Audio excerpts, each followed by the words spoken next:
Scratch, en double-cliquant sur la petite icône qui se trouve sur votre bureau, vous ouvrez un nouveau projet.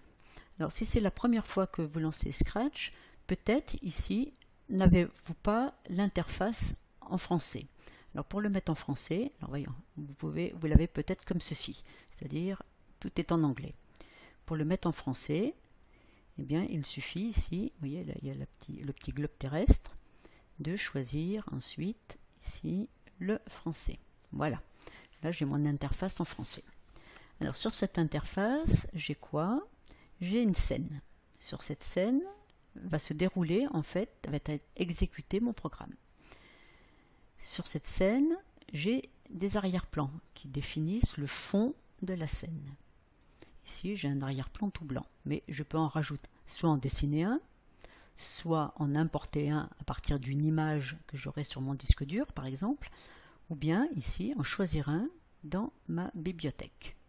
Alors, je vais choisir celui-ci, parce que avec celui-ci, je vois en fait que ma scène est divisée en pixels et que chacun de ces pixels est repéré en fait par ses coordonnées x et y. Donc le centre de la scène ici, pour coordonnées x0, y0, et puis ici, j'ai un axe des x qui va de moins 240 à plus 240, et un axe des y qui va de moins 180 à plus 180. Donc le but du jeu dans Scratch, c'est d'animer des lutins, ici, c'est-à-dire des petits personnages, en définissant finalement les pixels où ils se trouvent, en les déplaçant de pixel en pixel, en les faisant tourner sur place, etc. Donc mon lutin, ici, possède des costumes. J'ai deux costumes pour mon chat, costume 1, costume 2. Ces costumes, en fait, représentent la façon dont le lutin va être dessiné sur la scène. Ensuite, pour animer mon lutin, eh bien, j'ai besoin d'écrire des scripts, c'est-à-dire des petits bouts de programme. Alors, voyons comment écrire ces petits bouts de programme. Chaque instruction de Scratch appartient en fait à une catégorie. Donc j'ai plusieurs catégories d'instructions et celle qui va nous intéresser tout de suite, c'est celle qui va me permettre de déclencher en fait mon programme, de déclencher un script. Donc je vais prendre le premier chapeau ici qui me dit quoi? Qui me dit quand le drapeau vert est cliqué, exécuter le script qui est dessous.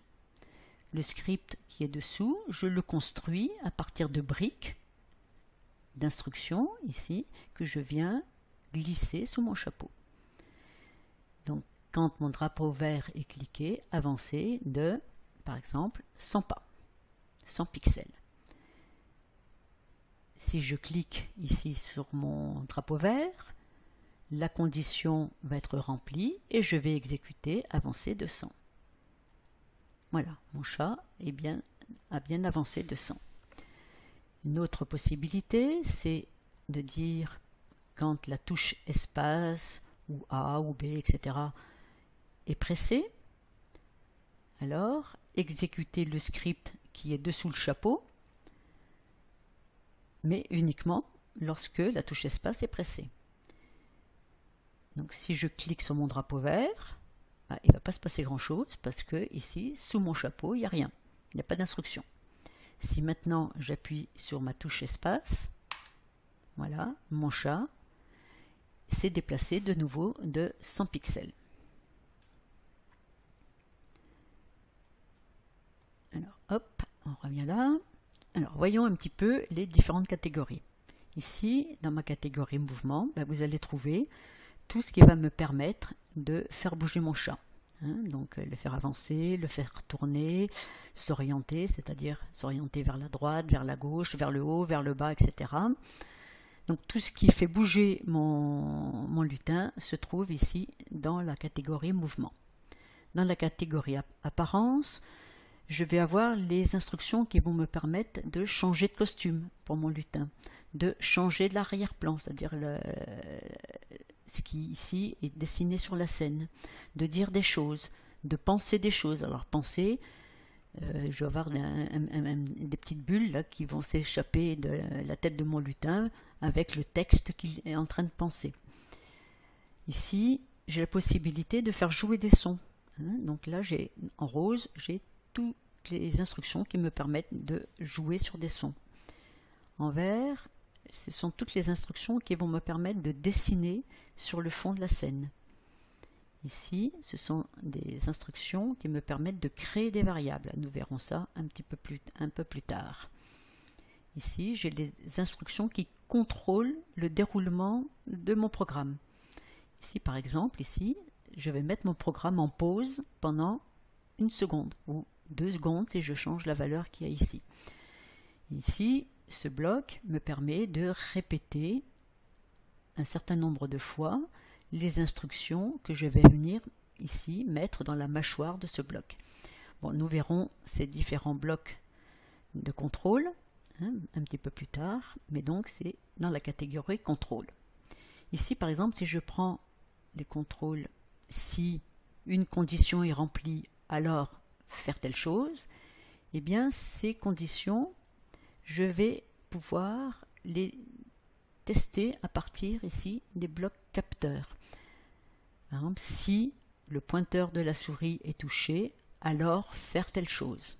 Donc ici, c'est toutes sortes de capteurs et nous verrons au fur et à mesure des besoins comment on les utilise.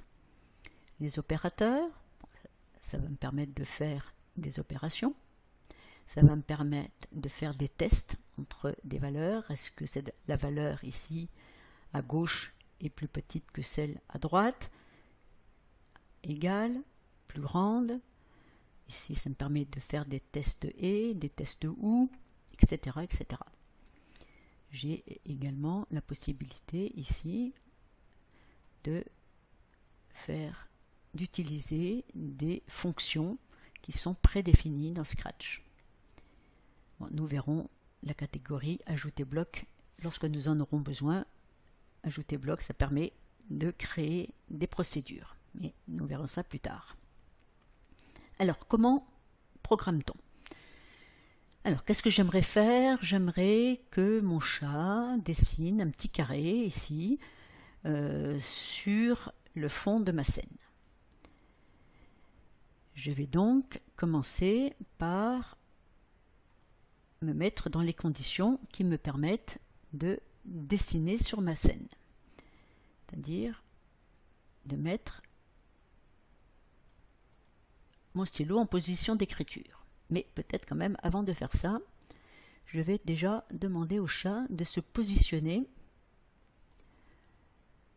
ici, par exemple, à x égale moins 100 et y égale à 0. C'est-à-dire que mon chat va démarrer son dessin à x égale moins 100, y égale 0, c'est-à-dire ici, en ce point-là.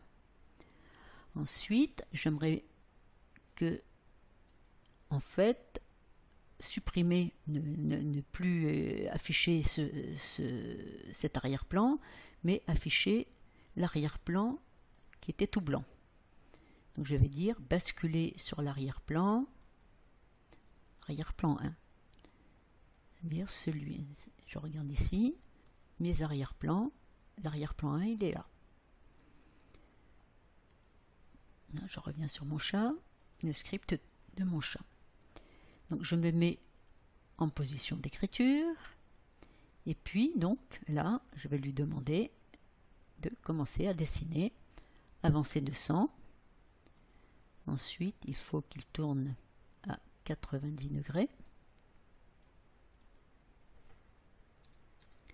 Voilà. Et puis en fait, ça, il faut que je le répète 4 fois. Parce qu'un carré, ça a 4 côtés. Donc, comme je suis un peu paresseuse, je vais dupliquer une fois, 2 fois, 3 fois, et alors est-ce que j'ai bien tout ce qu'il me faut là? Combien de fois ça a été dupliqué? Des fois c'est un peu dangereux quand on va trop vite.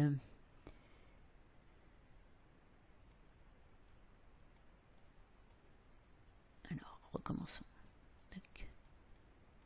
Avancer de 100, tourner de 90, avancer de 100, tourner 90, avancer de 100, tourner 90, avancer de 100, tourner de 90. Voilà, tout y est. On exécute. Voilà. Bon, je n'ai plus le temps de bien voir ce que faisait le chat. Donc on va un petit peu améliorer en introduisant par exemple des petites pauses ici entre chaque mouvement ici de mon script. Donc le chat, le script est mis en pause à chaque fois que mon chat fait un mouvement. Voilà. Et puis si je fais rien, le premier carré dessiné va rester. Donc on va commencer par aussi effacer ce qui avait été fait à l'exécution précédente. Alors on y va.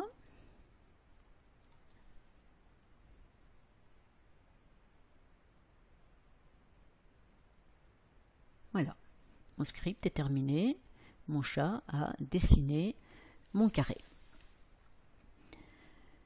Voilà, bon, je pense que là, vous avez déjà un bon aperçu de ce que l'on peut faire avec Scratch. Et puis, donc, au fur et à mesure des besoins, les différents algorithmes que nous mettrons en œuvre, eh bien, nous verrons les différentes catégories d'instructions que l'on peut utiliser pour ces algorithmes.